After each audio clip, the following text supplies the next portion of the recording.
Welcome back to the Vita Boys, you PS Vita fans out there. Today, we are talking about the worst PlayStation Vita games ever. And if it's any consolation, it was hard to find games for this video, so I guess that's a good thing. Either way, we did find the games, and these are the 5 worst games on the PlayStation Vita system. We did not go to PlayStation Mobile, we just went straight to the PlayStation Store, so keep that in mind. But the first and worst game for the PlayStation Vita is Abe's Animals. Like, this is not even a game.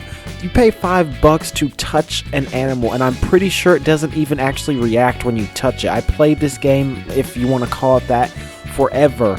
I spent like 30-40 minutes on this thing touching the animals, and I swear they did not even react at all. I mean, they did their own little thing. It was, I swear it was a pre-recorded video or something. Regardless, the only good thing about this is you got some good trophies out of it, and I don't even remember if it actually had a gold trophy or not, but I remember this was one of the worst quote-unquote games on the PlayStation Vita system, so it easily makes our list at number 5 for the worst PS Vita games ever. Number 4 is Lego Lord of the Rings, or for this matter, any Lego game on the PlayStation Vita system.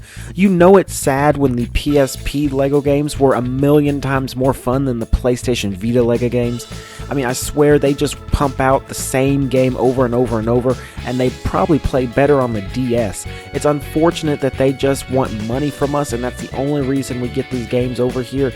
And once again, it's hard to even call these games. They are so not fun. The story is terrible, the gameplay is terrible, the graphics are terrible, everything about the Lego games on the PlayStation Vita are terrible.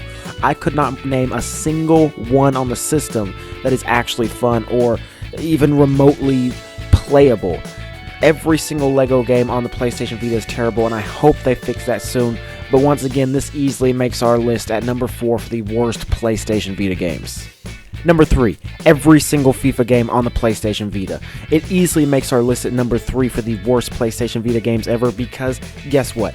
All they do is re-release the same game over and over and over in cookie-cutter form because all they want to do is get another $40 from you. These games are not fun to play. They might have been fun to play the first time around, but when they re-release the same game over and over with a slightly different roster and that's it, that's the only change they make, and then they expect you to pay full price, I think not. It's terrible what they're doing to PlayStation Vita owners because they really, quite frankly, don't care about giving you good content. They care about emptying your wallets. And they are doing just that. They could easily release DLC and charge a small price for it, but they don't want to do that. They want to charge a full $40, so it definitely makes our list at number 3 for the worst PlayStation Vita games ever, FIFA. Coming in at number 2 is Angry Birds for the PlayStation Vita. Whether that's Angry Birds Star Wars or the original Angry Birds or whatever, it's just another case of developers once again trying to nickel and dime every single penny they can out of you. They took a 99-cent app that could have easily been put on PlayStation Mobile or heck even put on the PlayStation Vita store for much less than $30. They expected you to pay $30 for a game you could have went and played on your phone for $29 less than that. I mean, that's absolutely insane. They passed it off as if it was a AAA title and expected you to pay $30 for it. I still cannot get over it, and the fact that people actually somehow did pay for this game, enough for them to bring Angry Birds Star Wars to the system.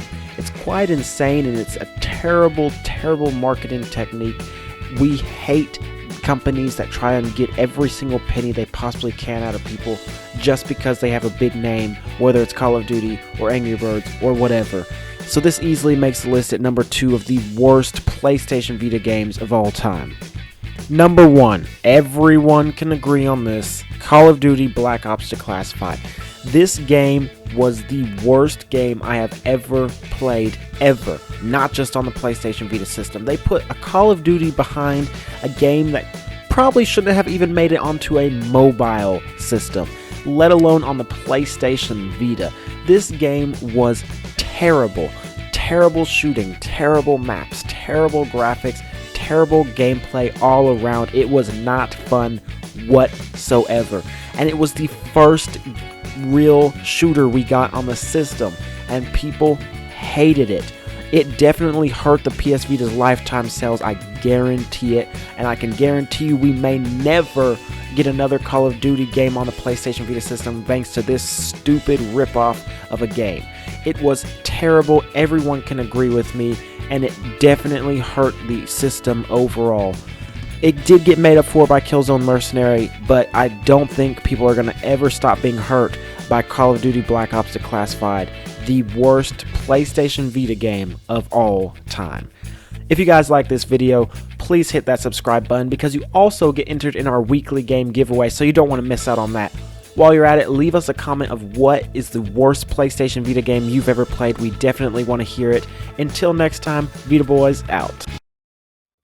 Thanks for watching, guys. Make sure to hit that subscribe button and let us know in the comments below what you thought. We'll see you guys next time with more PlayStation Vita content.